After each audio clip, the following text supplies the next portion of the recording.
Hey guys, in this tutorial I'm going to take you through how to read your payslip. If you have a job of any kind, your employer has an obligation to provide you with a payslip every time you get paid. And that payslip should have a whole lot of information on it, identifying how much you got paid, how much you've been paid throughout the past year, how much tax you may or may not have paid, and so on. So what I'm going to do now is take you through what all those numbers mean. Now, if you have a payslip, it's probably been emailed to you. Can I encourage you to print it off and sit down with it in front of you as you go through this video and start writing what all the numbers mean on your payslip onto your payslip.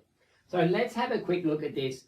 The first thing that you'll see across the top of a payslip is who your employer is. So in this case, this is Tony Stark's payslip, and on the top right hand side we've got the Avengers. So there, his employer. So it's there across the top. You know who your employer is.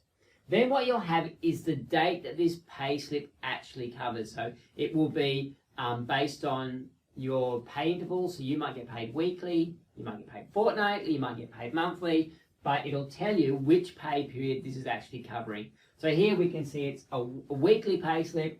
It's from the 18th of February through to the 25th of February. And somewhere on there, there will also be a date telling you which day was actually payday. Then you'll see your name should be on there. You'll have your annual salary. Now, if you're a casual worker and your hours vary quite a bit, then this annual salary will be a little bit of a guesstimate because I don't really know what you're going to earn across the year. So it might be an estimate, so don't put too much store in that figure. Then you've got your hourly rate. And typically, if you're a salaried worker, your hourly rate is whatever you're given across the full year divided by 2,080 hours, which is equivalent to 40 hours per week. So in this case, Tony Stark gets $24.03 per week. Your superannuation. Now, if you are earning enough to be paying superannuation, then you will see superannuation on here and the name of your super fund on here. So this is where your retirement savings that your employer has to put into super for you actually go. So if you're in the retail sector, it's probably going to be Rest. If you're in the hospitality sector, it might be Host Plus. If you're in the health sector, it might be Hester, and so on. But you should always have the name of your super fund there if you are earning enough to be paying superannuation, or for your employer to be paying superannuation for you. Now, if you're under 18, you do have to earn a fair amount in a month for your employer to contribute super for you, so you may or may not see that there. Then what we have is the figures that are specific to this pay period. So you'll see the base salary. The base salary in this case is $961.54, which would just be 40 hours times $24.03. Then you will see withholding tax. So if you're earning a certain amount of money, it's more than about $350 a week, you will start to have tax taken out of your pay, and it will show you how much tax if you had taken this pay. So you can see on $961.54, Tony Stark has been taxed $122, and that will be taken away and given to the government. If you're casual, unfortunately, you will not get holiday leave, but if you're a permanent, you will have holiday leave, and this will show you how much holiday leave you've accrued this pay period.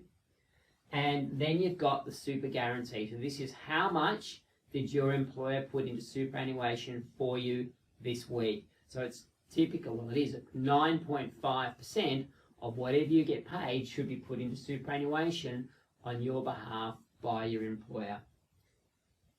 On the right hand side, what we've now got is the year to date. So whenever you see YTD, it's year to date. And what this means is this financial year always starts on the 1st of July and goes through the 30th of June. And so but since the 1st of July, remember it's now February, Tony Stark has been paid $34,000. Since July, he's paid $4,421 in tax, and his leave has accrued. So how much leave he's accrued is 103 hours. So it's 103 hours. Typically, you divide that by 8 to figure out how many days leave you could actually take. And then the last one is how much has been put into superannuation for you since the 1st of July.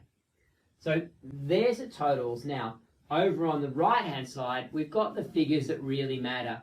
Your gross pay is what was I actually paid. So you can see it's the same as this figure here, the base salary. What was I actually paid before tax or anything else came out of my pay? And you can see Tony Stark received 40 hours of pay at $24.03, which equates to $961.54.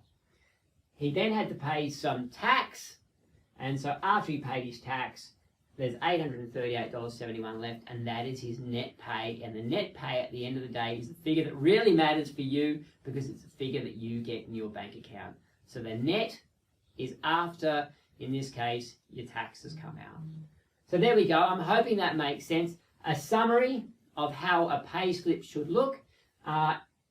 We have the Money Monday calls, the Q&A calls with our coaches live. If you've got a pay slip sitting in front of you and you're going, hey, there's some other numbers here that I don't know what they are, or this doesn't look like I've got these numbers on my pay slip, why don't you get in touch with us on the Q&A, the Money Monday Q&A calls, and see if we can help answer those questions for you.